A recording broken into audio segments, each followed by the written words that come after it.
अस्सलाम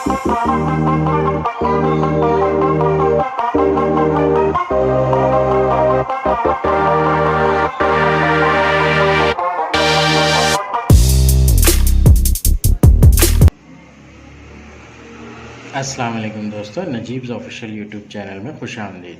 दोस्तों, ये वीडियो महाटेट उर्दू मीडियम की वीडियो है और इसमें हम प्रीवियस ईयर के क्वेश्चन पेपर सॉल्व कर रहे हैं। आज हम पेपर 4 जो कि 14 दिसंबर 2017 को आफ्टरनून सेशन में हुआ था, उसका दूसरा पार्ट सवाल नंबर 26 से लेकर सवाल नंबर 25 तक सॉल्व करेंगे। आइए वीडियो की शुरुआत करते हैं। पहला सवाल, सवाल नंबर 26, रवैया, तर्ज फ़िक्र, महारत और जानकारी किसकी पैदावार है? जानकारी यानी कि इल्मो फ़हम, नॉलेज। रवैया, तर्ज फ़िक्र, महारत और इल्मो फ़हम कौन सी चीज़ से हासिल होता है? ये इसका जवाब देना है हमें। ऑप्शंस दिए गए हैं। इल्म, लर्निंग की बजाय इल्म की बजाय आमोजिश आना चाहिए था यहाँ पर। रिसर्च, तहकीक, विरासती, हेरिडिटी और एक्सप्लेनेशन, वजाहत। इसके अंदर जो सही जवाब है वो आमोजिश यानी कि लर्निंग है, इल्म। उर्दू में इल्म दिया गया है ऑप्शन इसे। इसी से ये सारी चीज़ों में तब्दीली होती है, मतलब रवैया, तर्ज फ़िक्र और कोई चीज़ की महारत हासिल होती है और इल्म फ़हम भी हासिल होता है आमोजिश से। ऑप्शन ए, लर्निंग को सिलेक्ट करेंगे हम। नेक्स्ट है सवाल नंबर 27, कन्वर्ट 34% इनटू फ्रैक्शन। फीसदी की एक कीमत दी गई है, उसे हमें फ्रैक्शन में कन्वर्ट करना है, कसर में कन्वर्ट करना है। अब 34% का मतलब होता है 100 में से 34। 100 में से 34 को हम लिखते हैं 34/100, 100 में से 34। इसे सिंप्लीफाई कर देंगे और कसर में यानी कि फ्रैक्शन में कन्वर्ट कर देंगे हम। 2 के पहाड़े से कटिंग होती है, 2 एकन 2 बचा 1, बाजू में 4 के साथ मिलकर बना 14, 2 सत्ते 14 और नीचे 2 पंजे 10, आगे एक सिफर बच रहा है तो सिफर एज इट इज। सो 17/50 34% का फ्रैक्शन होगा। ऑप्शंस में ए ही दिया गया है, 17/50, ए ऑप्शन रहेगा इसका। नेक्स्ट है सवाल नंबर 28। सवाल नंबर 28 में एक हुर्फी सिलसिला दिया गया है, उससे हमें कंप्लीट करना है। नीचे दिए हुए सवालात में नीचे दिया गया सवाल हुर्फ सर्च पर मुश्तमिल है, लेटर सर्च पर मुश्तमिल है। इसमें से कुछ हुर्फ गुमशुदा है, इन्हें कंप्लीट कीजिए सीरीज को, और जो आखिरी 5 हुर्फ हैं वो हमें लिखना है। लेटर सीरीज जो दी गई है वो है एन के बाद है ब्लैंक स्पेस, फिर है एम, फिर है एन, फिर है पी, फिर 2 ब्लैंक स्पेस है, फिर पी है, फिर 1 ब्लैंक स्पेस है, फिर एन है, फिर पी है, फिर एम है और फिर एन है, और फिर उसके बाद 1 ब्लैंक स्पेस है और फिर एम है, एन है और पी है। यहाँ पर ये ध्यान रखिए कि सबसे ज़्यादा वाला पार्ट, सबसे ज़्यादा अरकान वाला कौन सा हिस्सा है? ये वाला हिस्सा सबसे ज़्यादा अरकान वाला हिस्सा है। अब यहाँ पर देखिए NPM का एक कॉम्बिनेशन और PMN का एक कॉम्बिनेशन। ये 2 कॉम्बिनेशन हो रहे हैं 3-3 हुर्फ के। हम NPM को सिलेक्ट करेंगे क्योंकि सीरीज जो स्टार्ट हो रही है वो N से स्टार्ट हो रही है। NPM इस तरह से ये सीरीज आगे फॉलो हो रही है। तो यहाँ पर आ जाएगा P, NPM, फिर NPM, यहाँ पर आ जाएगा M, NPM, यहाँ पर आएगा N और यहाँ पर आएगा M। उसके बाद फिर NPM आ रहा है, फिर NPM। अब आगे ये सीरीज ऐसे ही कंटिन्यू हो रही है, आगे NP है और उसके आगे का नहीं दिया गया है। ये जो हुरूफ होंगे मतलूबा वो रहेंगे PMN MP, PMN MP। अब सवाल में थोड़ा सा कंफ्यूज कर दिया गया है यहाँ पर। आखिरी 5 हुरूफ को पहचानिए ऐसा बोल रहा है। सवाल जवाब के हिसाब से ऐसा नहीं है, अगर आखिरी 5 हुर्फ बोलता था वो तो जवाब होता था NPMNP, और N से स्टार्ट होने वाला कोई भी ऑप्शन नहीं है ABC में। असल में जवाब में PMNP, ये जो मतलूबा वाले हैं वही दिया गया है, PMNM और P, जो कि ऑप्शन C है। सो C ऑप्शन सिलेक्ट करेंगे हम। नेक्स्ट है सवाल number 29, what angle is made by second hand in 15 second. Second के कांटे के जरिए 15 सेकेंड में कौन सा जाविया बनता है। सो अगर कंसेप्ट के हिसाब से इसको सॉल्व करते हैं हम तो कुछ इस तरह से होगा। 1 सेकेंड में सेकेंड की सुई जो है वो 6 दर्जे का जाविया बनाती है। 1 सेकेंड में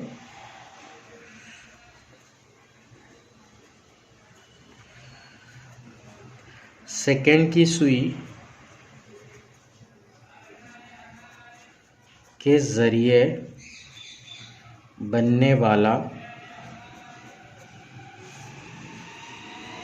जाविया मसावी 6 दर्जे होता है। इसलिए 15 सेकेंड में सेकेंड की सुई के जरिए बनने वाला जाविया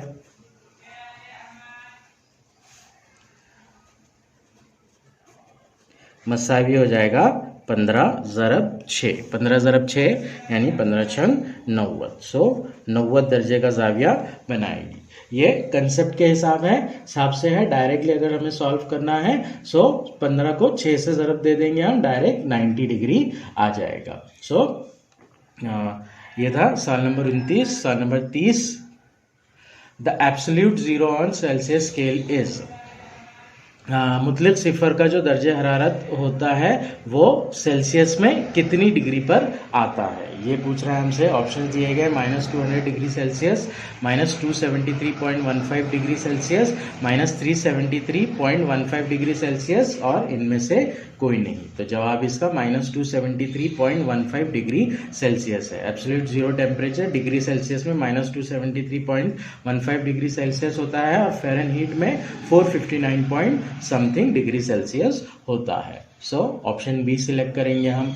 नेक्स्ट सवाल नंबर 31, सिंपल सा क्वेश्चन है, एक फिगर है उसको मोड़ा गया है और फिर आंसर में कौन सी फिगर है वो पूछ रहा है। एक्स वाली फिगर देखिएगा, उसे मोड़ रहा है और मोड़ने के बाद 3 डॉट्स बना रहा है, 1 डॉट ऊपर की तरफ और 2 डॉट्स नीचे के साख की तरफ। सो अगर इसे वापस अपनी पोजीशन में लेके आएंगे तो नीचे के 3 डॉट्स एज इट इज रहेंगे और ऊपर के रास पर, मुसल्लस के रास पर 1 डॉट आ जाएगा, यानी कि जो शक्ल रहेगी वो डी के मुताबिक रहेगी। सवाल नंबर 31 का जवाब ऑप्शन डी। नेक्स्ट सवाल नंबर 32, रेफ्रिजरेटर में इस्तेमाल होने वाली CFC कौन सी है। CFC यानी कि क्लोरोफ्लोरोकार्बन। सो क्लोरोफ्लोरोकार्बन की गैस कौन सी गैस रेफ्रिजरेटर्स में यूज होती है। फ्रेऑन यूज होती है। ऑप्शंस है carbon dioxide, freon, methane, ammonia. Option B right option है इसका। नेक्स्ट, वनडे इंटरनेशनल क्रिकेट में 9000 रन बनाने वाले सबसे तेज तरीन हिंदुस्तान क्रिकेट के खिलाड़ी कौन है। विराट कोहली जवाब है इसका। ऑप्शन सी रहेगा। सवाल नंबर 34 मराठी का सवाल है, सुर या शब्दाचा समानार्थी शब्द कोणता। सुर, अब यहाँ पर देखिए, सॉरी सुर नहीं, सूर यानी देव को कहा जाता है। ऑप्शन सी देव राइट ऑप्शन है इसका। दानव यानी कि जिन टाइप जो हो जाता है वो होता है। सो डी वाला ऑप्शन नहीं रहेगा। ए और बी जो है, सुर जो म्यूजिक वाला सुर होता है वो वाला सुर है और उसी का हम मानी समानार्थी शब्द बी ऑप्शन यानी कि स्वर है। सो ए बी और डी नहीं है, सी वाला ऑप्शन राइट ऑप्शन है इसका। नेक्स्ट सवाल number 35, a sentence with an underline word is given below, find the word which is most similar in meaning to underline word. एक जुमला दिया गया है, अंडरलाइन किया गया है उसमें एक वर्ड को और उसके सिमिलर मीनिंग वाला वर्ड हमें निकालना है। He promise never to betray his wife. Betray यानी कि धोखा देना या फिर बेईमानी करना। सो इसका हममानी लफ्ज ए डिसीव का मतलब भी धोखा देना होता है, दगा देना होता है। बी अप्रिशिएट यानी सराहना। सी सपोर्ट यानी सपोर्ट करना। डी लाइक यानी कि पसंद करना। सो ए वाला ऑप्शन डिसीव राइट ऑप्शन है इसका। नेक्स्ट सवाल नंबर 36 उम्रों के मुताल्लिक सवाल दिया गया है, रियाजी का सवाल को कुछ इस तरह से पढ़ेंगे हम। वालिद और इसके बेटी की उम्र का तनासुब 7:3 है। अब यहाँ पर देखिए क्वेश्चन में इंग्लिश में और मराठी में 7:3 दिया गया है, जबकि वो ट्रांसलेशन गूगल ट्रांसलेशन की वजह से उर्दू में 3:7 हो गया है, तो हम इसे 7:3 ही लेंगे।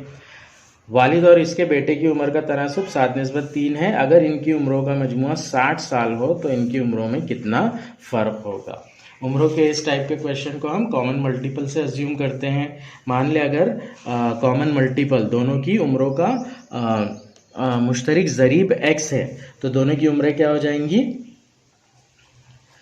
7x और 3x, क्योंकि निस्बत 7:3 दी गई है दोनों की उम्रों में।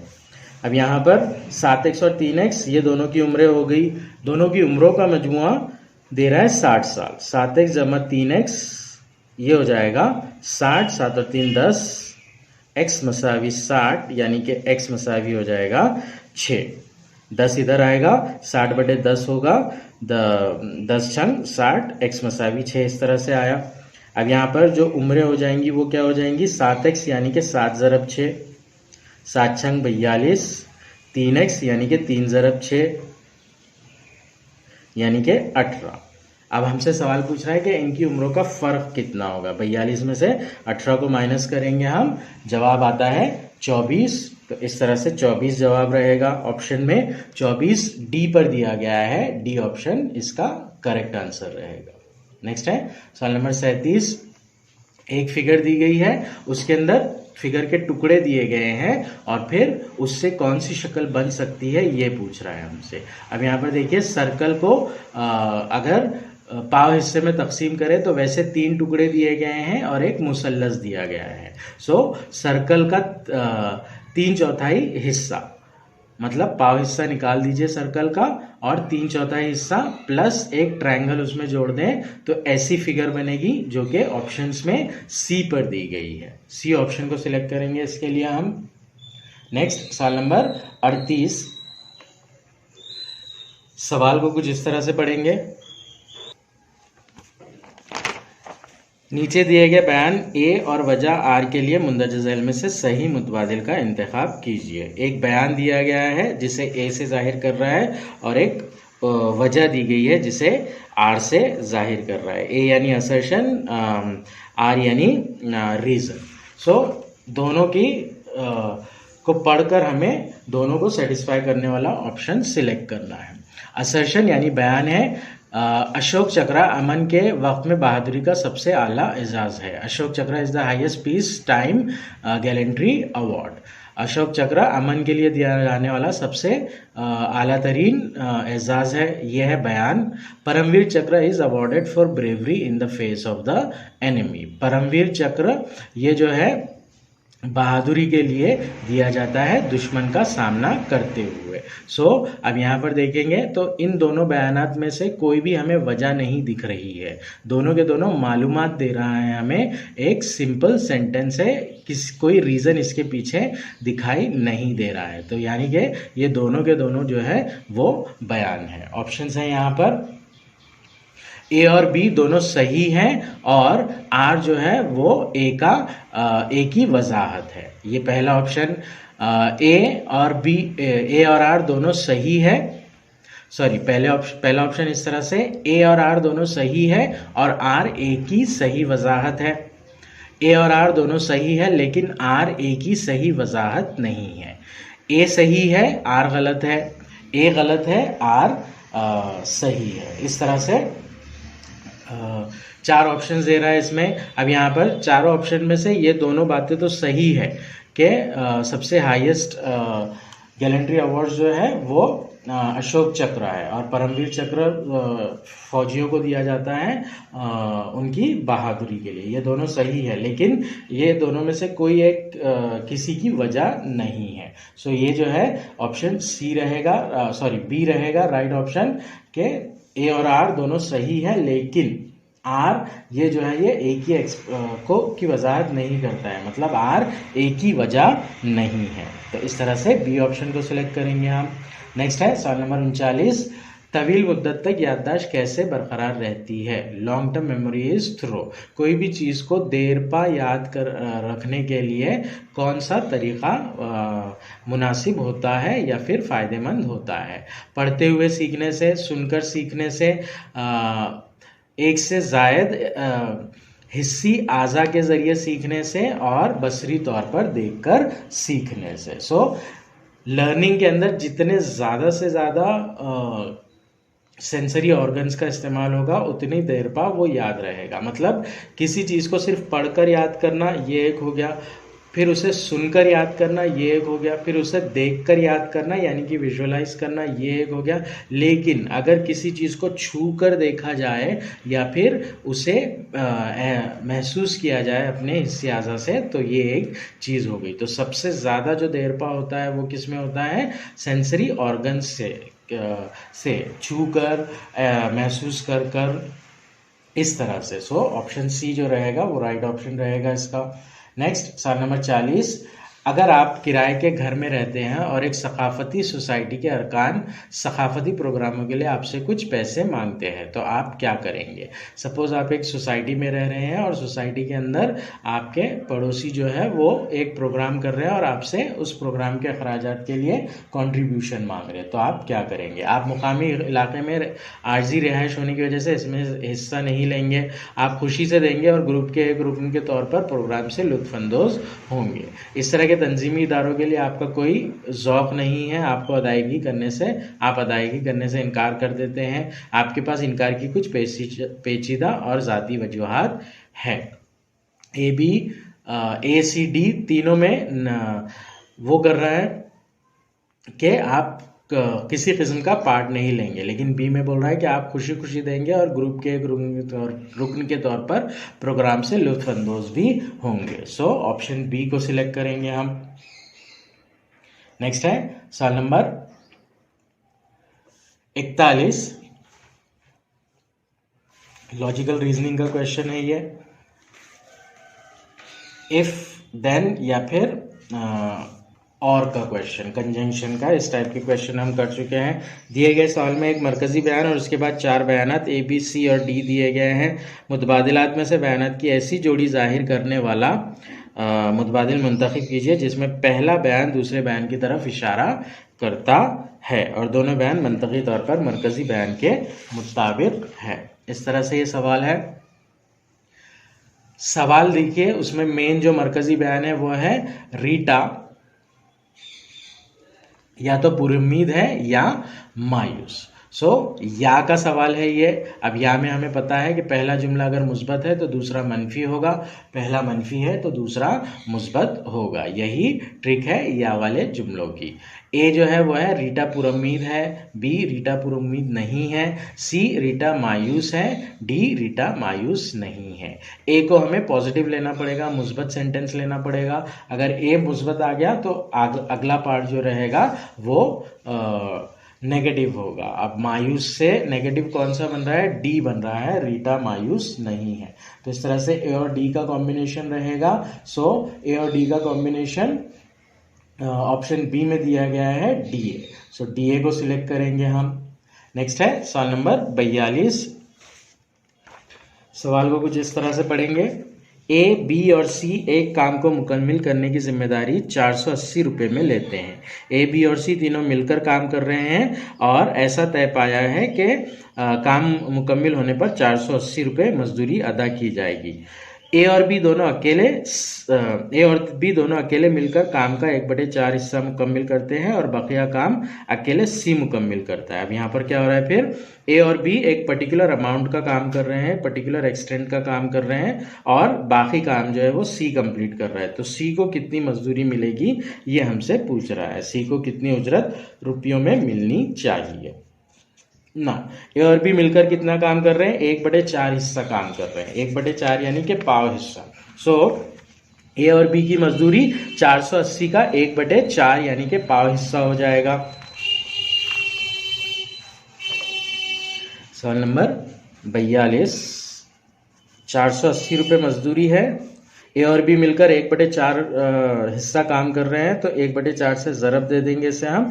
4 एकन 4, 4 दूनी 8, सिफर का सिफर। सो ए और बी दोनों की मजदूरी 120 रुपये रहेगी, यानी कि सी की मजदूरी जो है वो 480 में से मनफी करना पड़ेगा हमें 120, ये हो जाएगा 360 रुपये। सो सी की मजदूरी 360 रुपये होगी। एक तो ये तरीके से कर सकते हैं हम, या फिर इस तरह से कर सकते हैं, 1/4 ए और बी ने मिलकर काम किया, यानी कि सी का जो काम है वो 3/4 है, पौना हिस्सा। सी का जो काम है वो 3/4 है। 480 को हम 3/4 से ज़रब दे देंगे।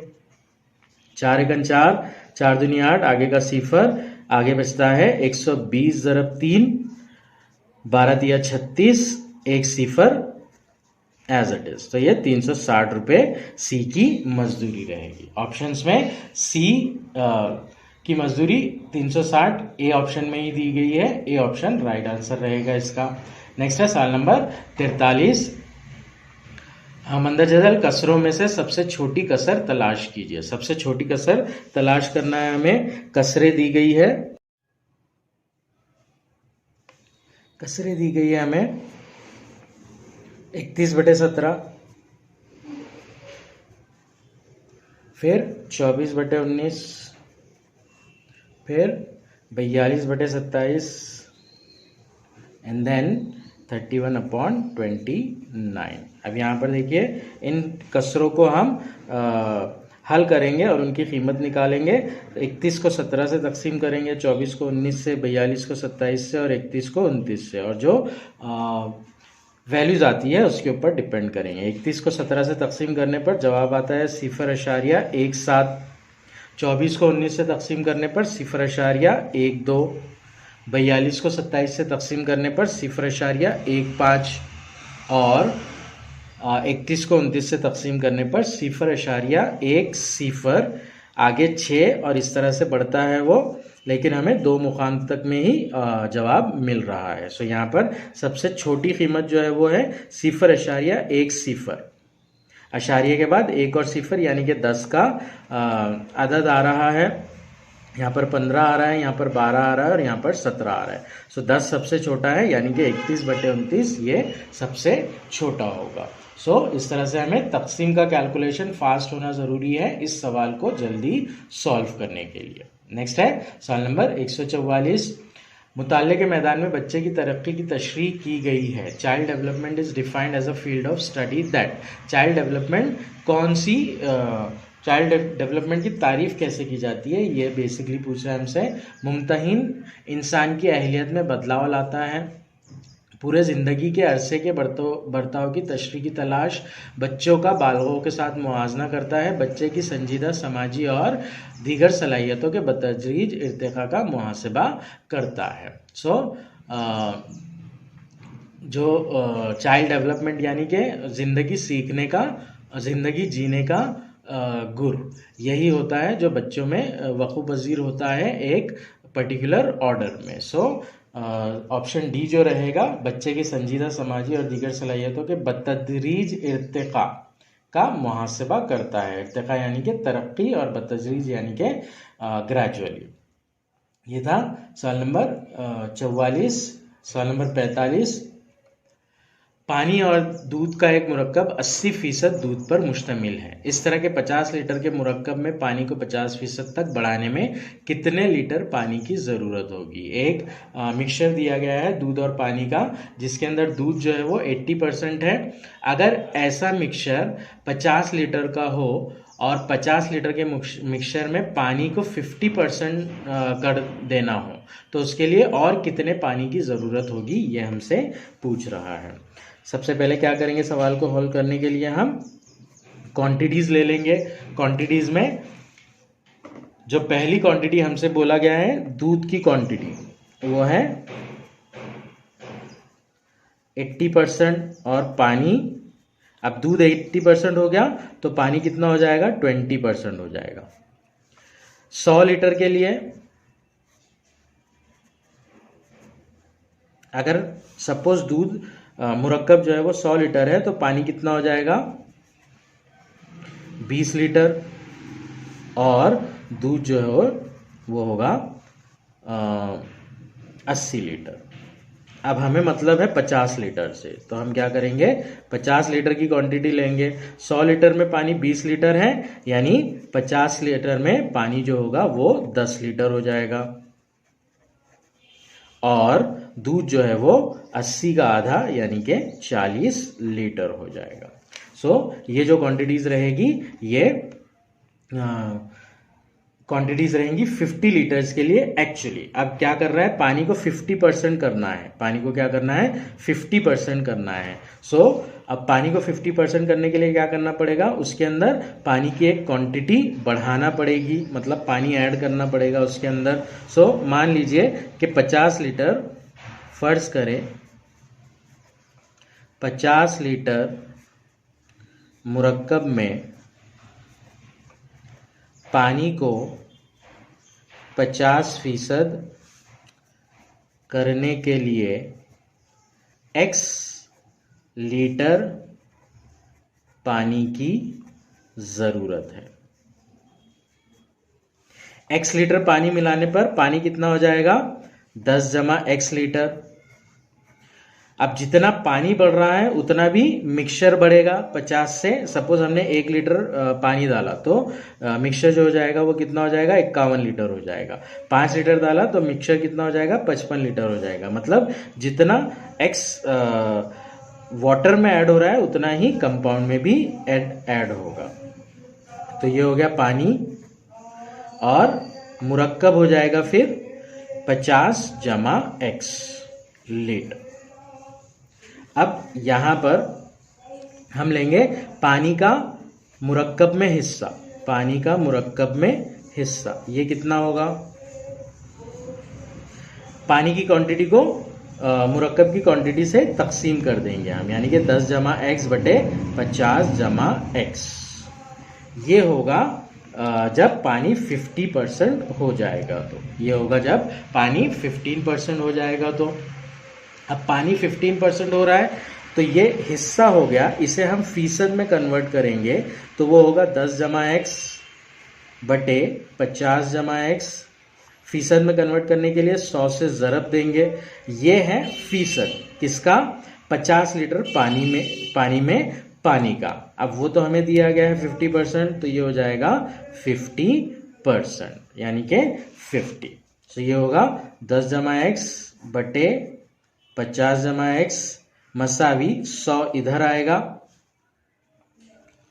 और तकसीम होगा 50 बटे 100। ये एक सिफर कैंसिल होगा, ये एक सिफर से कैंसिल होगा, 5 एकन 5, 5 दूनी 10, इस तरह से कैंसिल हो गया। 10 जमा x बटे 50 जमा x मसावी 1/2 होगा। अब इसकी क्रॉस मल्टीप्लिकेशन कर लेंगे हम, 2 का इस ब्रैकेट से मल्टीप्लिकेशन, 1 का इस ब्रैकेट से मल्टीप्लिकेशन। 2 ज़रब 10 जमा x मसावी 1 ज़रब इस ब्रैकेट से मल्टीप्लाई करेंगे तो वो एज इट इज़ रहेगा, यानी कि 50 जमा x ही रहेगा। 2 ज़रब 10 20 जमा 2x मसावी 50 जमा x। x को इधर लाएंगे मनफी हो जाएगा, 20 को उधर लेकर जाएंगे मनफी हो जाएगा। 2x मनफी x, x मसावी 30 लीटर। तो इस तरह से पानी की क्वांटिटी को हमें 50% करने के लिए 30 लीटर पानी दरकार होगा। ऑप्शंस में ए 20, बी 15, सी 30 और डी इनमें से कोई नहीं इस तरह से दिए गए हैं। सी वाला ऑप्शन जो रहेगा वो राइट ऑप्शन रहेगा इस क्वेश्चन का। नेक्स्ट सवाल नंबर 46। क्वेश्चन कुछ इस तरह से दिया गया है, एक मुबल्लिग रकम सूद मुफर्रत पर 4 साल में 600 और 6 साल में 650 हो जाती है। सालाना सूद का दर यानी कि शरह कितनी है वो हमें निकालना है। सवाल नंबर 46 है ये। 4 साल के लिए जो रकम है वो कितनी हो रही है, 600 रुपये हो रही है। 6 साल के लिए जो रकम है वो 650 रुपये हो रही है। सो अगर कभी हम 2 साल के लिए निकालना चाहे सूद की कीमत, सो वो हो जाएगी 650 मनफी 600। अब यहाँ पर सूद बढ़ रहा है, सिर्फ 1 साल में बढ़ेगा, 2 साल में बढ़ेगा, 4 साल में 600 रुपये हो गया था टोटल अमाउंट, अब फिर 6 साल में 650 हो गया था। तो ये जो ऊपर का पार्ट है ये क्या होगा, जो सूद है वो होगा। सो कितने पीरियड के लिए हो रहा है, 2 साल के लिए हो रहा है, कितना हो रहा है 650 मनफी 600, 2 साल के लिए सूद ये हो जाएगा 50। अब 2 साल के लिए 50 रुपये सूद हो गया, तो 4 साल के लिए क्या हो जाएगा, इसलिए 4 साल के लिए सूद मसावी 50 ज़रब 2 उसका दुगना यानी कि 100 हो जाएगा। अब हमारे पास बेसिक ज़ाब्ता है, सूद की रकम सूद मसावी मुद्दत ज़रब शरह ज़रब असल ज़र बटे 100। अब यहाँ पर हमें शरह मालूम करना है, मुद्दत 4 साल ले सकते हैं हम क्योंकि 4 साल का सूद मालूम पड़ गया है हमें, और असल ज़र ये मालूम करना पड़ेगा हमें। ये कैसे मालूम करेंगे हम, 4 साल के लिए जो कुल रकम है, 4 साल की कुल रकम वो है 600 रुपये। अब 600 में से 100 रुपये है सूद, यानी कि जो कुल रकम हो जाएगी 600 मनफी 100, सॉरी जो असल रकम हो जाएगी, असल ज़र जो हो जाएगा वो हो जाएगा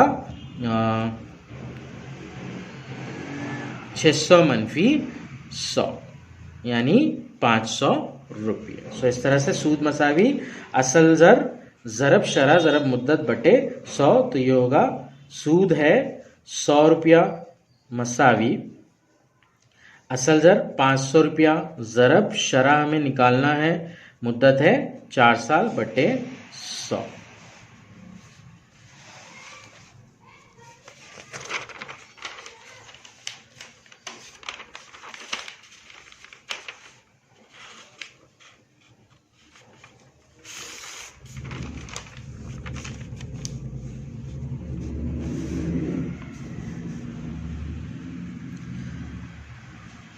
कैलकुलेशन कुछ इस तरह से, 100 मसावी असल ज़र 500 ज़रब शरह निकालना है, मुद्दत है 4 साल की बटे 100।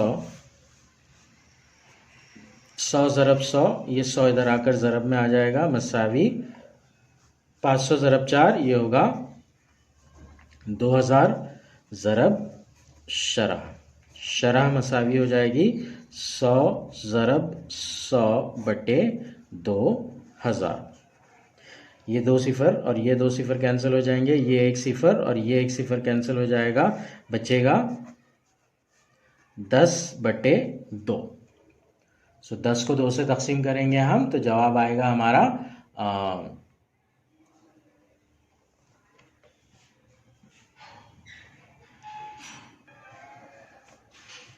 5, यानी कि 5% शरह सूद रहेगी। अब यहाँ पर ऑप्शंस में 4.5 सिफर, 4%, 4.25 सिफर और बताया नहीं जा सकता, इस तरह से दिया गया है। सो ऑप्शंस रॉन्ग दिए गए हैं यहाँ पर, और राइट ऑप्शन इसका 5% है। नेक्स्ट है सवाल नंबर 47। आप पर असातिज़ा इत्तेहाद की रुकनियत के लिए साथियों के ज़रिए दबाव डाला जा रहा है, इस सूरत में आप क्या फ़ैसला करेंगे?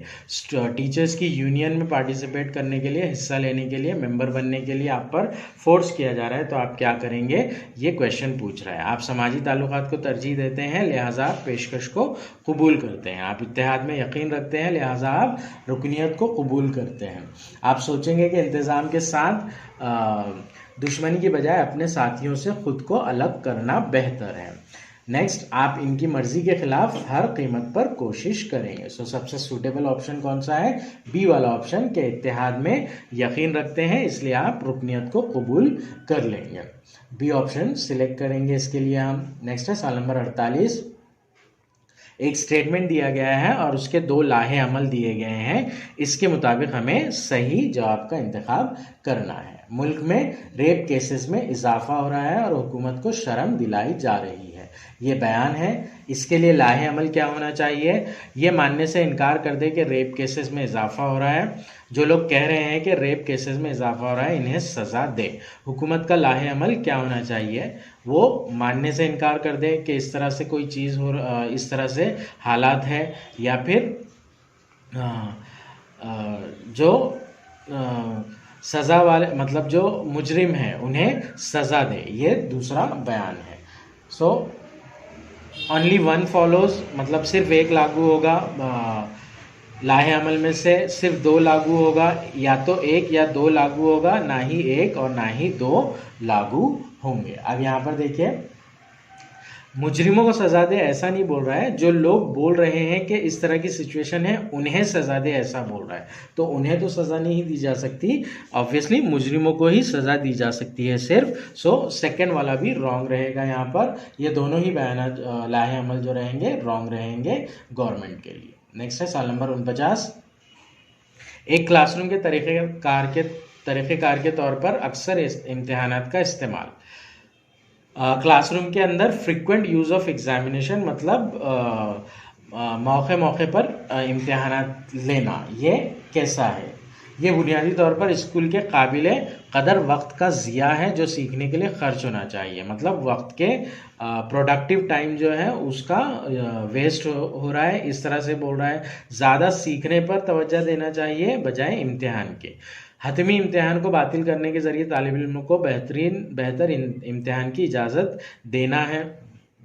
एक मेन एग्ज़ाम की तैयारी के लिए तालिब इल्मों को तैयार करना, इस तरह से मतलब निकल रहा है। बढ़ती हुई हौसला अफजाई के लिए फ़ौरी मकासद फराहम करने के ज़रिए मौसर सीखने को फ़रोग़ देता है। हौसला अफजाई होती है और बच्चों की आमोजिश होती है, ये सी वाला पॉइंट है। कोर्स के अहम पहलुओं की वजाहत करने के ज़रिए मौसर सीखने को फ़रोग़ देता है। इम्तिहान में क्या होता है? कोर्स के ज़्यादा से ज़्यादा, मतलब ज़्यादा एग्ज़ाम रहेंगे तो ज़्यादा से ज़्यादा टॉपिक्स कवर होंगे एग्ज़ाम में, जिसकी वजह से ज़्यादा सीखने का मौका मिलेगा। तुलबा की आमोजिश में हौसला अफजाई का बहुत ही अहम किरदार होता है। इसी पॉइंट को सही लेंगे हम। बढ़ती हुई हौसला अफजाई के लिए फ़ौरी मकासद फराहम करने के लिए के ज़रिए मौसर सीखने को फ़रोग़ देना, यानी कि मोटिवेट करना, और ताकि वो अपने गोल्स को अचीव कर सके। ये था सवाल नंबर 49। सवाल नंबर 50। एक बयान और 2 लाहे अमल दिए गए हैं। बच्चे पहले से कहीं ज़्यादा जंक फूड खा रहे हैं, इनकी सेहत मुतासिर हो रही है, यह है बयान। उसके लाहे अमल क्या होना चाहिए? जंक फूड पर इजाफी टैक्स लगाए ताकि ये महंगी हो जाए। स्कूल में और इसके इर्द गिर्द जंक फूड की फ़रोख्त पर पाबंदी लगा दें। ऊपर की तरह यहाँ पर भी दोनों ही बयान ऐसे हैं जिनको नहीं किया जा सकता। डी वाला ऑप्शन, नीदर 1 nor 2 फॉलोज, ना ही 1 ना ही 2 लागू होंगे। ये था सवाल नंबर 50। पार्ट 2 की वीडियो का लास्ट क्वेश्चन। अगली वीडियो में इंशाल्लाह हम सवाल नंबर 51 से लेकर सवाल नंबर 75 तक सॉल्व करेंगे।